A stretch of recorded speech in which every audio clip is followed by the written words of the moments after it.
আগের নামটা থাকে না সেটা কি হয়ে যায় বাংলা বর্ণের মতো উচ্চারিত হয় কি হয় বাংলা বর্ণের মতো উচ্চারিত হয় যেমন ওই যে আমরা এই যে কি খেলি না ওই যে ক্রিকেট হাতে এটা কি ব্যাট এটা কি ব্যাট ব্যাটটা আমরা কিভাবে লিখি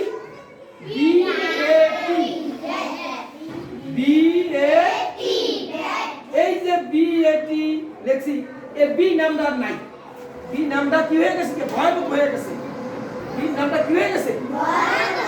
ব্যাট যেমন হয়ে গেছে কি ব্যাট বাংলা ভয়ের মতো হয়ে গেছে ঠিক না এইভাবে সি হয়ে যাবে ক সি কি হয়ে যাবে ক একবার ক হবে একবার স হবে একবার কি হবে একবার